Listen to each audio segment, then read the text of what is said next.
Mide of Tuatha. Mide was curled up on her father's lap at the campfire in the middle of their enclosure.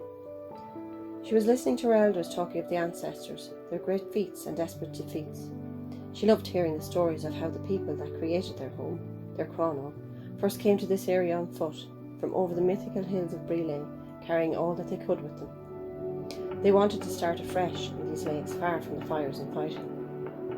They left in the night after spending months of preparation, gathering seeds, making food that would last the journey and beyond until the seeds had been planted, grown and harvested in their new home. They cured meat, made butter, made clothing, learned and taught each other skills they would need. In truth, they had been preparing for many years before they left. They knew that their world was changing rapidly, and in order to keep their people, their families and communities safe, they would need to leave their ancient home and start anew elsewhere. They had scouted far and wide and were happy that somewhere safe, secluded and hard to get to was found. They headed off under nightfall to this place to sit out the madness and emerge when all had settled again and was right with the world. Mide snuggled into the sheepskin rug her father had gently put around her, and the stories were told, as they were every night, since the beginning, of how her people walked quietly through the bog and over the hills to this lake. It was a lake that others thought too still and full of death. The stories of stillness and death would keep them safe here when the hunger and desperation hit harder in the world. Her people had found new life in this lake, not much at first, but life and therefore hope. The lake was rebirthing, as the goddess Atene rebirthed in the ancient stories of Brile, and so they knew it would serve well as their new home.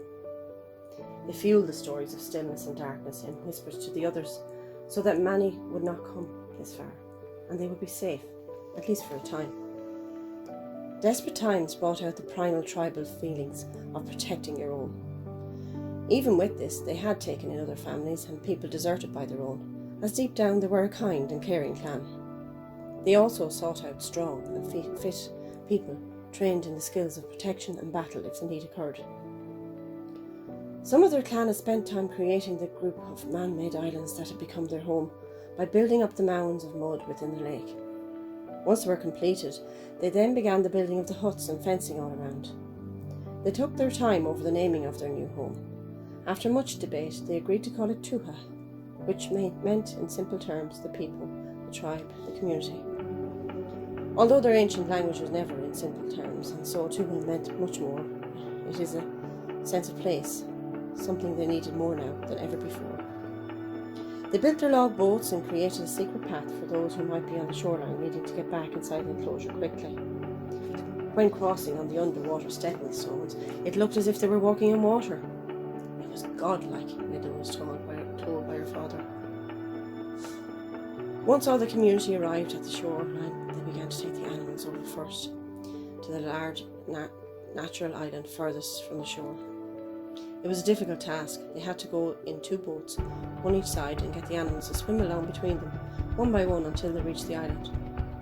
This island, which was hidden from the shoreline, would do their livestock. They hadn't brought many, the rest they had bartered with, for items they knew to be needed. Other clans thought they were quite mad to get rid of the only treasure worth having anymore. As soon as they had established themselves in their Cronachs and everyone was assigned their task, they settled into life, and many forgot the destruction they'd left behind them. The days blended into each other. Each night at the campfire, the elders told the stories of the past and read from the few ancient manuscripts they had managed to save from destruction, so that no important lesson or skill was forgotten. They taught the young to read the symbols and all the knowledge of the past at the evening gatherings. They lived peacefully together, doing their daily tasks, growing seeds, farming the land and gathering what grew there. Every so often, a brave one went out to find if calmness had been restored on the shores, and the family waited, worried and excited to find out what news they brought back. Some never came back, and they were mourned, and stories were told of their lives and added to the nightly learnings. When they did get back, everyone watched for days and weeks to see where they followed. They rarely brought good news. The hardest time for Mide was when her mother didn't return, for hearing her story every night made her feel like she was there with her and her father, and she liked to sleep, dreaming of her mother's smile. The first brave scout that came back told of war and dying of disease and hunger and many areas of silence. Gradually this told of slow new growth, but not enough for all the many needing food.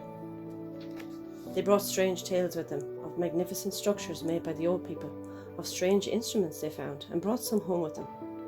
Some of the elders knew what they were for, and thought the clan to use them.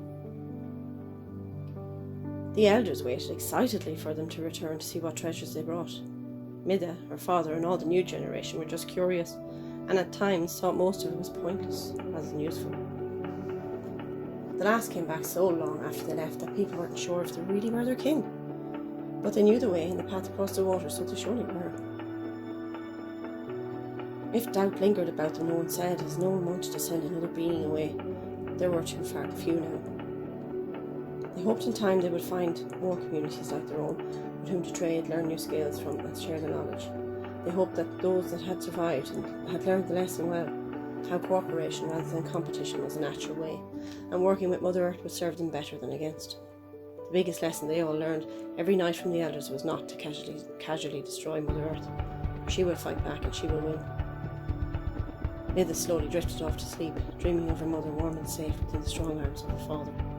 A large egg she was fiddling with fell out of her hands, rolled towards the fire and suddenly began to crack.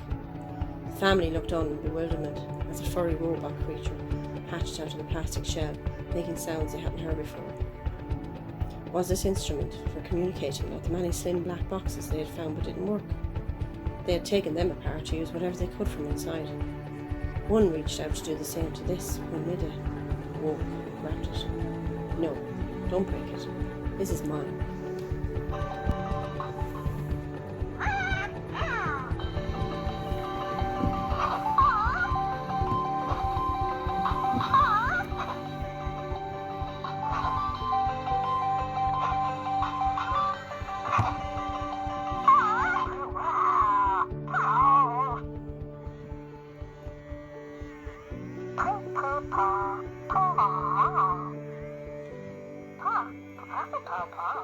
Papa.